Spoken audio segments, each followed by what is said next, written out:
Grato a Deus por essa oportunidade de estar aqui mais uma vez nessa casa, né? Nosso muito amado, e a qual eu amo muito também. Quero tributar a Deus toda a honra, toda a glória, todo o louvor, reconhecendo que sem Ele eu não sou nada, não faço nada, não prego nada e sou 100% dependente da Sua graça. Quero agradecer a Deus pela vida da pastora, do pastor que me concedeu essa oportunidade.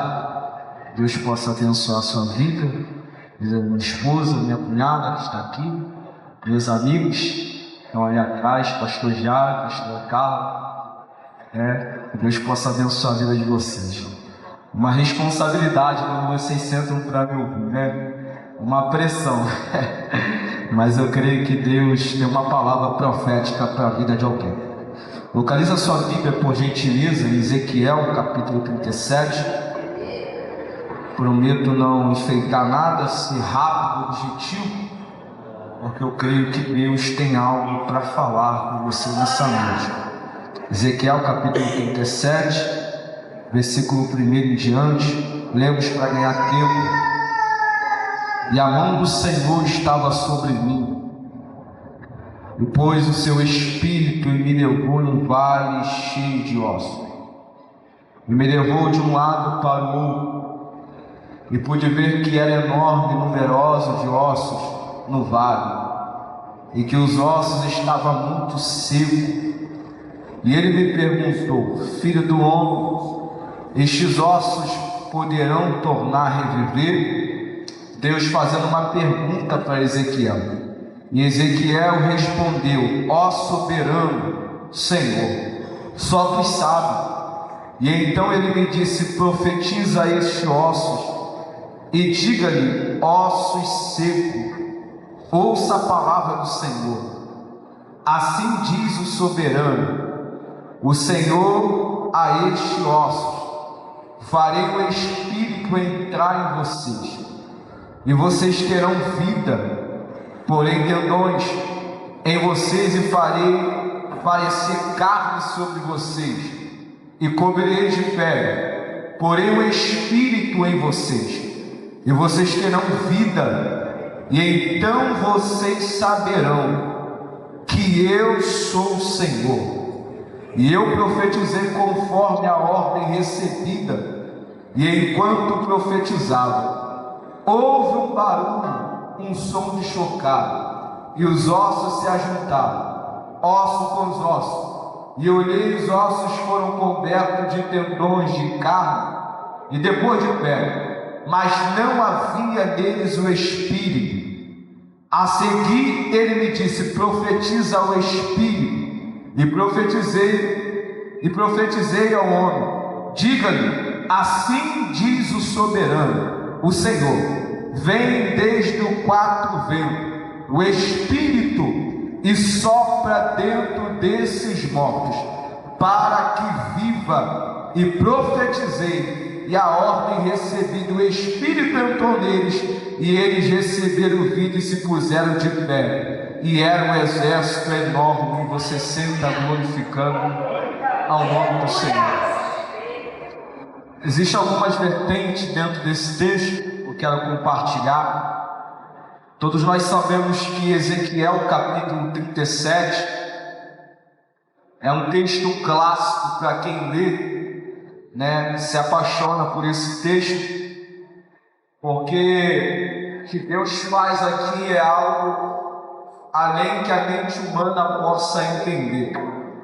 Só que todos nós sabemos que Ezequiel capítulo 37, um pouco mais anterior a alguns textos, nós vamos entender que Ezequiel capítulo 2, Deus vai dar uma ordem para Nabucodonosor entrar dentro de Jerusalém e saquear Jerusalém e levar aproximadamente 10.000 judeus para servir o rei Nabucodonosor, para servir Babilônia.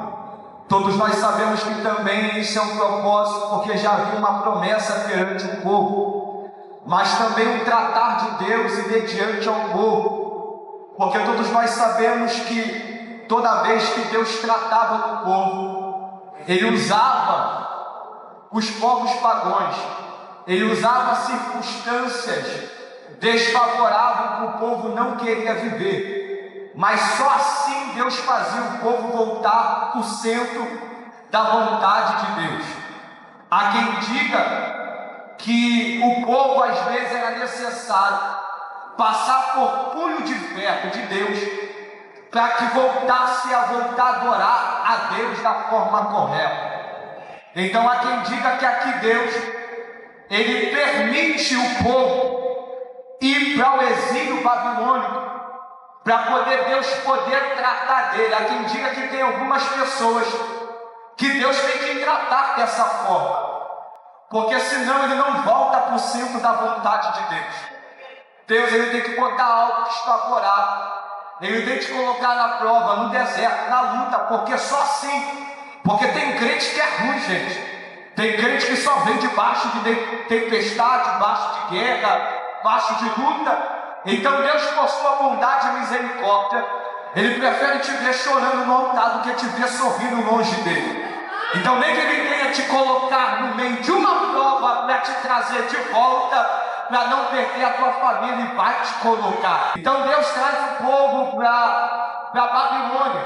Só que mediante a Deus trazer o povo para Babilônia, todos nós sabemos que Ezequiel, quando está indo em direção para Babilônia, Ezequiel já está no cumprimento de exercer a função sacerdotal. Há quem diga que Ezequiel aqui já está aos 30 anos de idade, que é onde dá o início ao cumprimento de exercer a sua função sacerdotal. Todos nós sabemos que Ezequiel é filho de Buzi. Buzi é sacerdote, e todo aquele que nasce numa linhagem sacerdotal, ele segue o padrão do seu pai, que é exercer aquilo que o seu pai faz, que é ser sacerdote. Há quem diga que todos que conhecem a Bíblia entendem que para exercer a função sacerdotal não é da noite para o dia. Tem que estudar, tem que se dedicar, tem que decorar, explorar na sua mente. Então não é de qualquer maneira. Se leva uma caminhada, se leva uma trajetória, abre mão de muitas coisas. Tem que se dedicar, tem que se empenhar. Então Ezequiel, posso entender dentro da Bíblia, Ezequiel, desde a tua juventude, eu vou me tornar sacerdote, eu vou seguir os padrões do meu pai, eu vou seguir o legado do meu pai, eu vou me dedicar, eu vou abrir mão, porque é o que eu quero, é o que eu almejo. Só que quando nós lemos na Bíblia, Ezequiel capítulo 2, versículo 1, Ezequiel está indo para o exilado babilônico. Aí eu vejo um texto narrado para a gente, Ezequiel passando pelo conflito. Por quê? Porque quando Ezequiel está prestes a realizar o seu desejo, Babilônia entra em Jerusalém, arranca 10.000 judeus e leva para servir de Babilônia. Imagina como é que estava o sentimento de Ezequiel.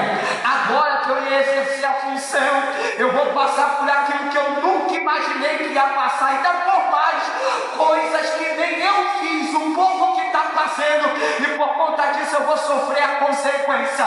Na mente de Ezequiel, agora eu não vou exercer mais, agora eu não vou adorar mais. Por quê? Estou indo para uma terra pagã, estou indo para uma terra onde eu não conheço, vou vivenciar no meio de pessoas que eu nunca vi na minha vida, e ainda por cima vou estar numa terra aonde não adoro o mesmo Deus que eu adoro. Olha o conflito de Ezequiel, olha como é que está a alma de Ezequiel. Você vai ver lá em Salmos capítulo 37, Ezequiel perto do rio Quebar. Então o texto vai dizer: então penduramos a nossa harpa no salgueiro e ficamos como aqueles que sonham. O que é pendurar a harpa no salgueiro? É aquele que já está desistindo da chamada, é aquele que já não acredita mais na chamada. Olha o conflito de Ezequiel, olha o conflito dos judeus, aqueles que estão indo para esse lado babilônico. Aí o texto vai dizer que um dos soldados de Babilônia vão dizer: aí, faz uma canção para o teu Deus, adora o seu Deus agora, glorifica o teu Deus agora. Sabe o que o exilado babilônico, os soldados estão dizendo? É muito fácil adorar em Jerusalém, eu quero ver vocês adorar agora na mão dos babilônicos e cantar como vocês cantam em Jerusalém, adorar como vocês adoram Jerusalém, glorificar como você glorifica Jerusalém. A mão dele é soberana, a vontade dele é soberana, a permissão dele é soberana. E há quem diga que quando Deus pega Ezequiel e coloca no meio de um vale em espírito, o texto vai dizer que o vale, gente, tem um termo de prova, deserto, luta. E quando usa o termo que Deus pegou ele, conduziu ele no meio do vale, conduzir tem um termo de guiar, conduzir tem um termo de ter o controle, conduzir tem um termo de Deus ter o domínio. É isso que você precisa entender. Quando Deus ele te leva no vale, não é para te matar, não é para te fazer chorar, é simplesmente para te ensinar que Ele tem o controle, Ele tem o domínio, Ele tem o direcionamento. É Ele te ensinando a te conduzir da forma correta. E colocou no meio do vale. Quando Deus coloca a gente no meio do vale, Ele já sabe a nossa capacidade, a nossa limitação. Só que Deus vai me ensinar dentro desse texto que o mesmo Deus, pastor, que colocou Ezequiel no meio do vale, em nenhum momento tu vai ver o texto dizer que a mão dele se retirou do meio do vale, porque o mesmo Deus que te leva no vale é o mesmo Deus que te garante dentro do vale. E Deus colocou Ezequiel no meio de um vale, e a mão não se retirou de Ezequiel. Só que a pergunta é, você já conhece aqui, por que Deus não colocou Ezequiel no meio, mas fez ele andar em volta? É simples. Porque esse povo aqui, que já está morto no meio do vale, era alguém que um dia era um exército, que representava o povo de Deus. E quando Ezequiel vai profetizar tendões, carne e pele. O que significa tendões, pregador? Tendões é sensibilidade. Então há quem diga que o povo que estava morto nesse vale já perdeu a sensibilidade há muito tempo. E o que significa a pele, pregador? Identidade. E o que significa osso, pregador? Força. Esse vale aqui é profético, representando o povo de Israel dentro do exilado babilônico. Então quando Deus manda Ezequiel profetizar tendões, carne e pele, é Deus dizendo: Ezequiel, o meu povo está morto, o meu povo está sem vida, o meu povo precisa de um avivamento intenso para viver na minha presença. Então a ordem, Ezequiel profetiza agora sensibilidade, porque o povo já perdeu sensibilidade. Eu vou profetizar hoje nessa igreja que aquele que perdeu a sensibilidade de entender quando Deus está perto, de entender quando Deus está na casa, de entender quando o Espírito está passeando no meio das cadeiras, quando está passeando no meio da igreja, hoje eu profetizo que toda a carnalidade que o mundo implantou dentro de você saia, e Deus coloca agora o Espírito da sensibilidade.